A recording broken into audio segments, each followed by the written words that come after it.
So I actually find that this cheek plate, when you anchor it in such a way, and if you accept the idea of shorter arrows, which makes a lot of sense when you put the red dots together, it doesn't actually really get in that much in the way. In fact, it actually works pretty well.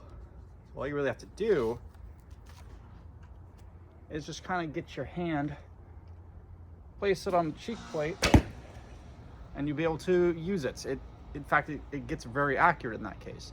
In fact, it almost feels like the cheek plates were really made to be able to accommodate that. So if we can accept the idea that they used shorter bows and therefore shorter draw lengths and shorter arrows, which it seems that the Scythian bow was in fact primarily designed to do so, it contributes to a bunch of other things, including the fact that it's a lot more portable, so you can hang it up in a goritos quiver, which we see quite a lot of in Greek art, and shows a great familiarity with how it's used. It's both a hip quiver for arrows as well as a quiver for the bow itself, something that you can hang up the bow.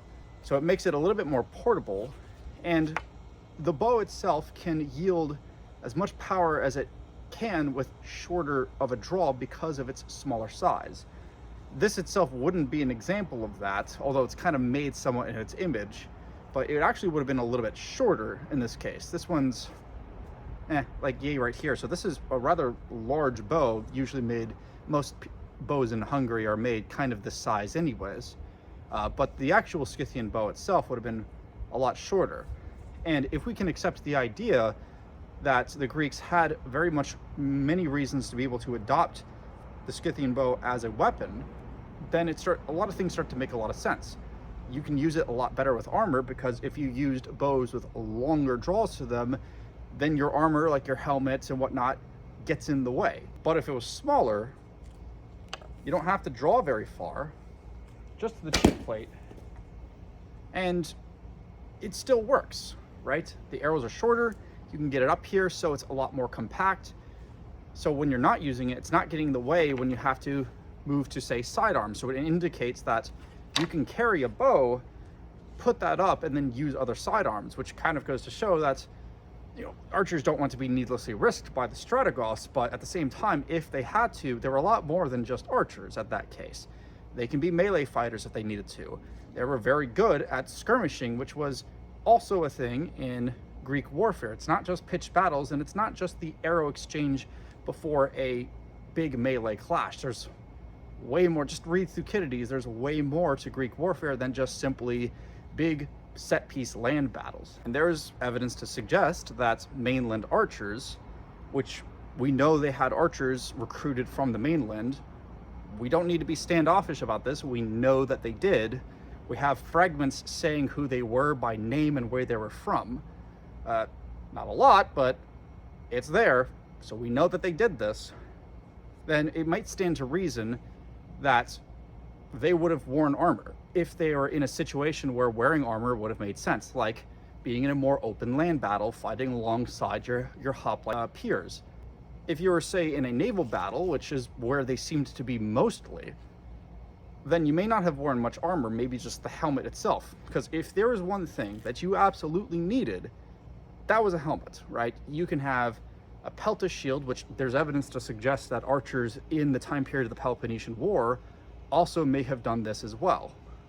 Even before the Peloponnesian War, the idea that they had a shield, maybe lighter, maybe made in the image of an Aspis shield, but adjusted to be able to be lighter. So it would have technically been a pelta, which theoretically would have made them a peltist, but I'm not going to get into that. If this bow specifically was more attuned to the actual parameters of what a Scythian bow would have been, rather than this max 32-inch draw, something more like a 28-inch draw, 27 maybe, using a short arrow that can go very fast, then it actually works very well with an Attic-Thracian helmet, because you can just anchor it right here. You don't have to draw it back very far.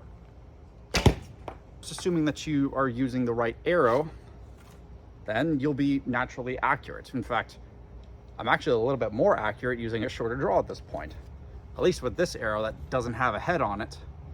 That's because I don't necessarily want to be shooting through my cloth. Again, So use the fire draw. I like to, this is an evident technique, by the way. We can see it on at least 2 different statues.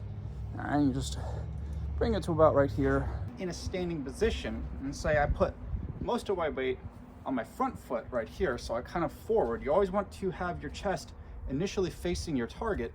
In that case, you can have a torque, so you're torquing your chest out to the side, and in that way it kind of actually gets both sides of your back by extension, so you get a stronger draw that way. So again, have the elbows slightly upward, so this is the starting position, right? And so you pull it back and you just kind of let it loose. Again, you're just looking, pointing your nose directly at your target. You're not looking, you're not side-eyeing it in this case, so maybe not the most precise of accuracy, but it's a little bit more instinctive in this case, as is everything that you need to rely on when it comes to an actual chaotic battlefield situation. You're relying on instinct. All right, so again, facing towards it, just keep eyeing your target, and boom,